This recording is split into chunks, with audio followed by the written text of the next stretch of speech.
Well, in this lecture, we would be looking at the section on the meanings of culture and the different forms of society, how society has evolved in terms of their economic uses. So, in a sense, we would be looking at the few stages of society in respect to their economic perspective, and we would also be looking at what ecological what cultural ecology is. Now, moving on, we will try to first look at what this concept of culture is. The concept of culture as a way of life can be broadly categorized into few sections, the first one being behaviors, beliefs and meanings. Now, what is behavior? It is an attitude or ways of life which has been learned by an individual right from his childhood days, and it's a never ending processes. So, this learned behavior which an individual cultivate in his life, in essence becomes part of the innate or personal identity of an individual. Now, there can be different ways of expressing one's behavior. Maybe it can be expressed in different circumstances. For instance, if somebody dies, so there is an occasion where the mourning is being done. So, that also becomes part of the social behavior of an individual, or maybe an individual to some extent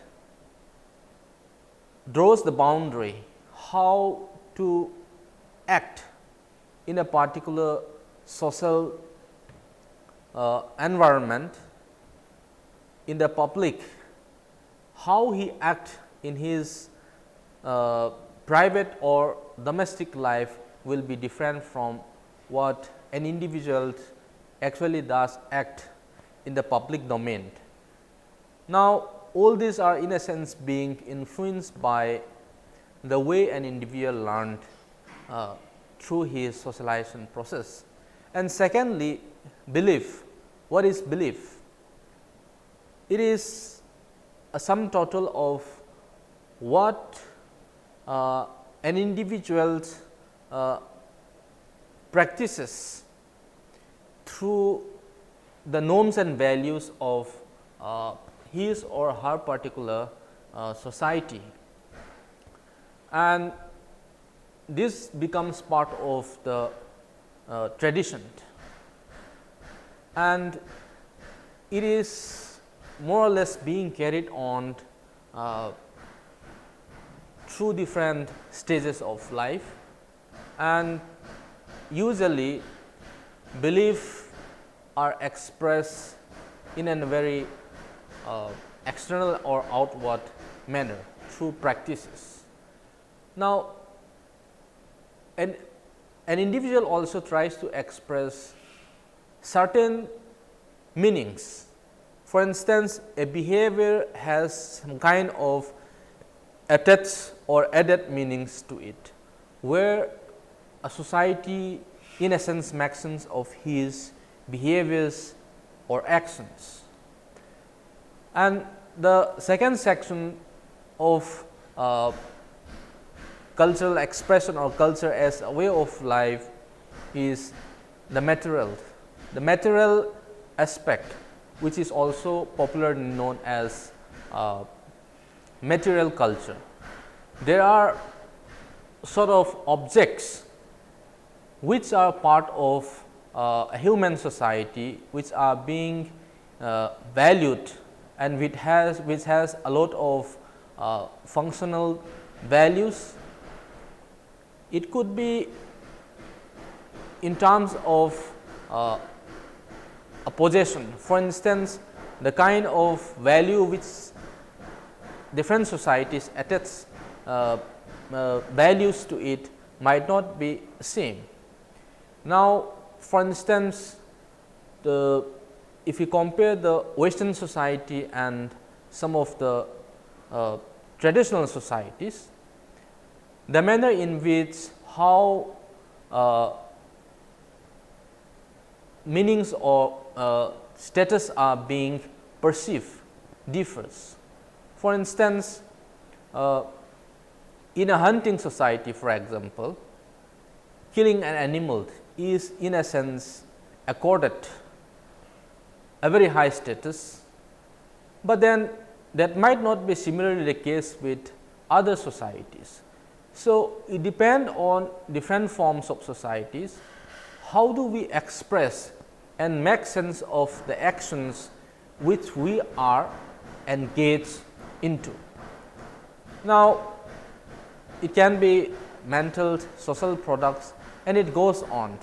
Now, some of the characteristics of what culture is will be looked at. For instance, what is shared and integrated, because unless the members of the society have shared meanings to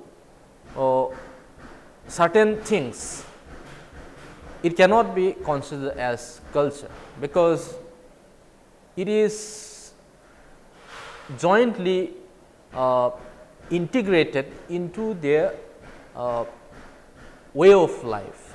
So, these are in some sense part of the characteristics of that particular culture, and many of these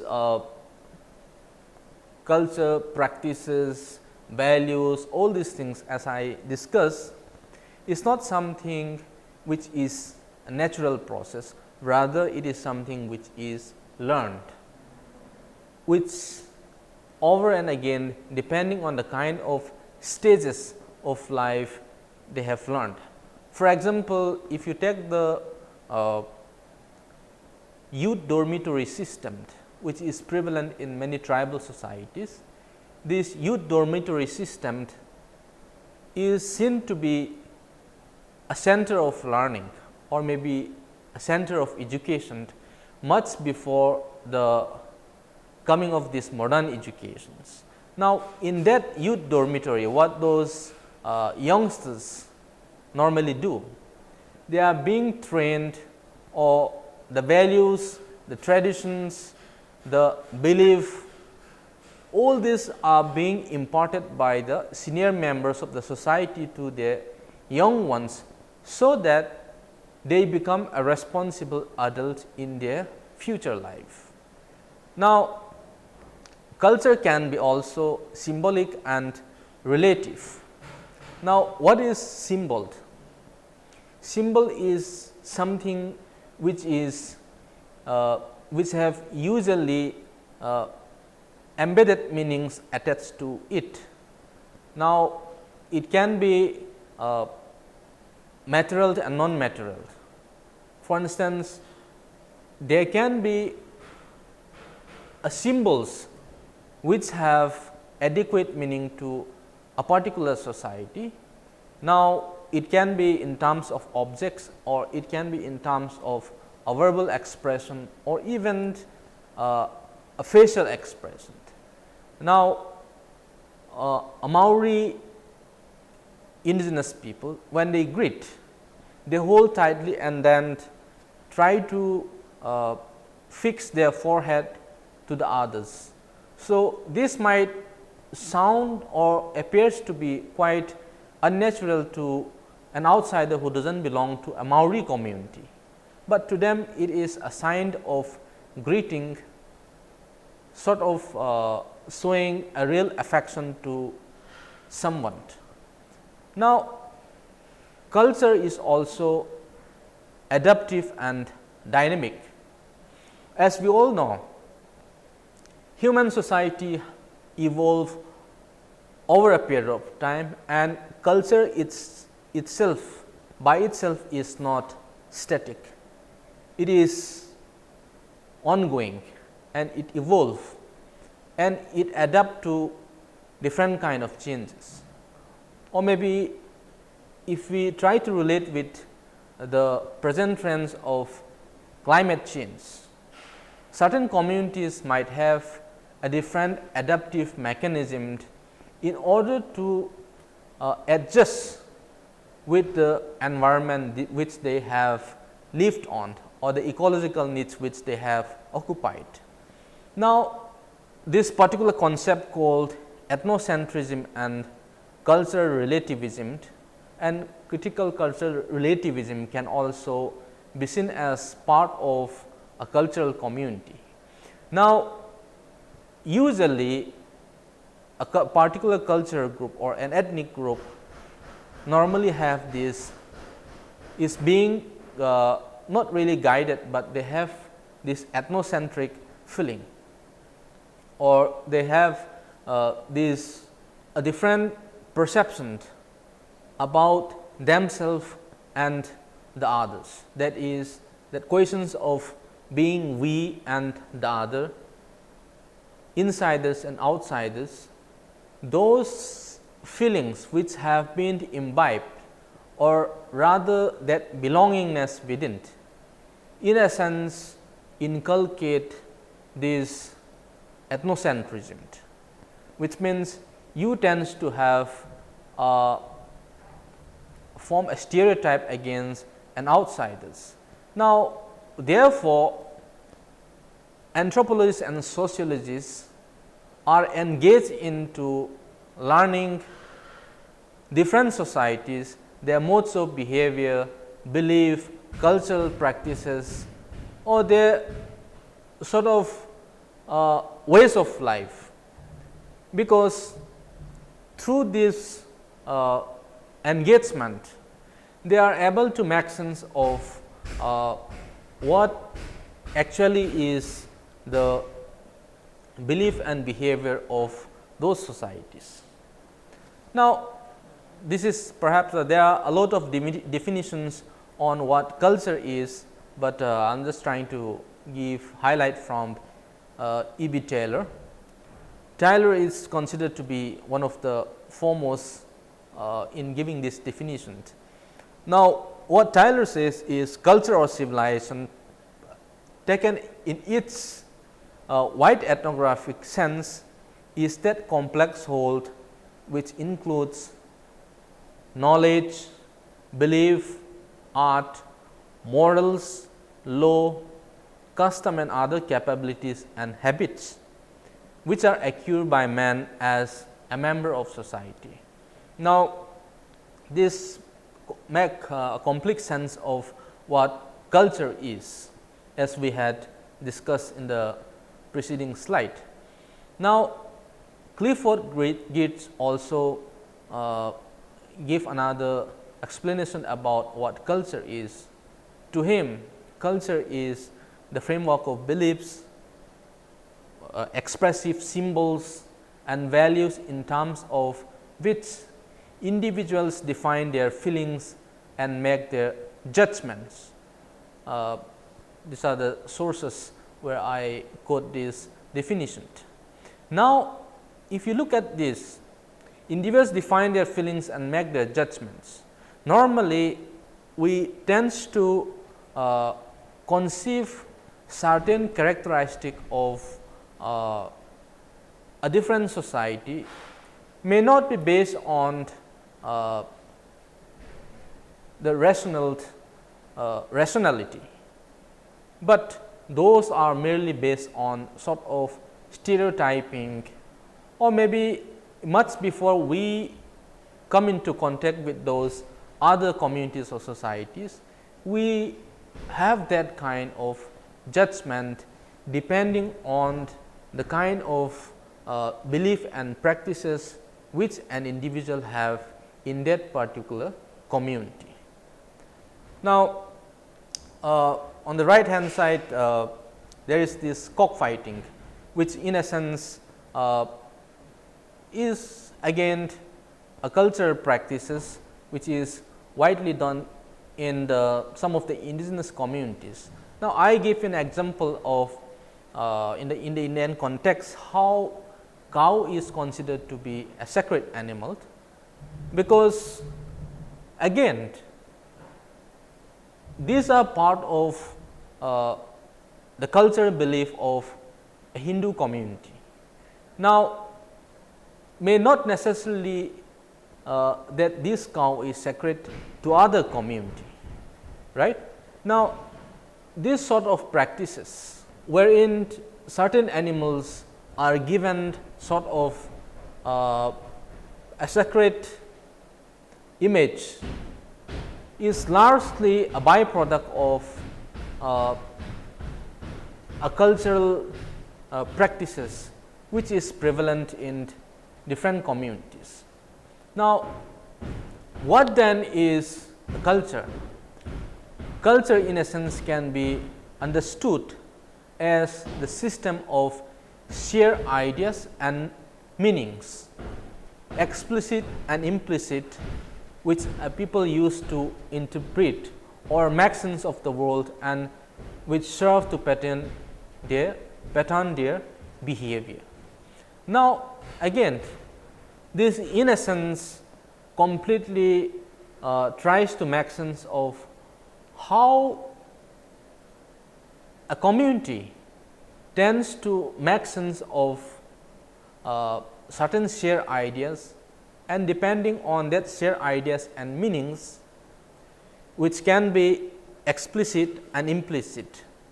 So, which usually through these ideas we tend to have or perceive our worldview are being set. Now, culture in a sense can be briefly categorized as culture is a system, culture is a process which is not static, and it is implicit and tacit, which is external or in a sense indigenous, and it is also explicit and external.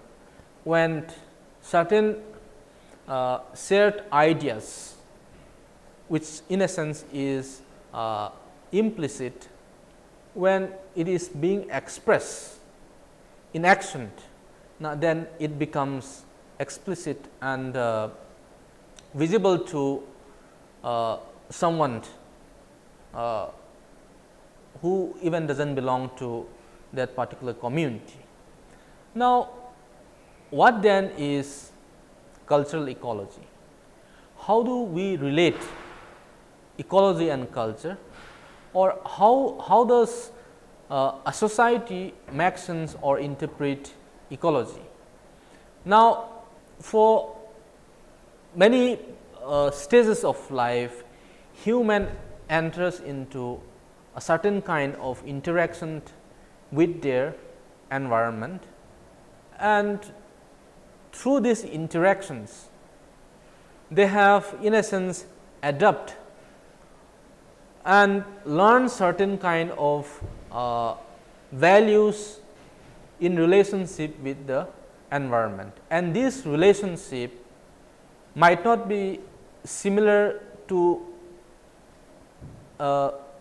different societies. It differs. It depends on what kind of societies has what sort of relationship with it. Now, that is perhaps one of the main ideas how we need to see things in context, or maybe text in context. We can't afford to interpret things outside the context. Unless we try to see things in the context, we will miss out certain meanings which are being embedded into that particular community. Now, in this interaction with the environment, mankind has adopted different strategies, and culture becomes a dynamic process. Now, for instance, the environmental setting, the weather, the climate, the kind of terrain where one's inhabit, or maybe depending on the availability of water, forest. All this in a sense tends to have an impact on the cultural practices of a society. Now, it also differs depending on the environment which we are into, the technology which we use, that is the tools, techniques, knowledge, right. Now, maybe the knowledge which an indigenous people have may not sound to be that appealing, or it might sound awkward and unscientific, but those knowledge are something which has been learned as a result of their interaction with the environment. Now, similarly, the worldview, how we perceive, the perceptions which we have on things around us is also influenced by the kind of environment which we are exposed to, and the external forces and institutions. We can't afford to see society in isolation, at least in the modern days period. So, these external forces, for instance, the market economy has sort of a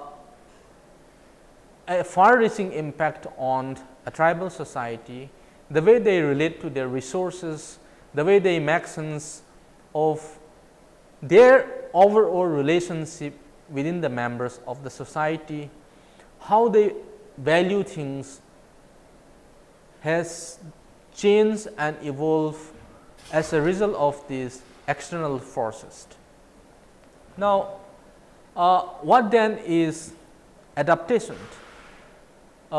If you look at this definition which is given by Stephen Jay, it can be, or be it biological or cultural, it represents a better fit to specific local environments, not an inevitable stage in a ladder of progress.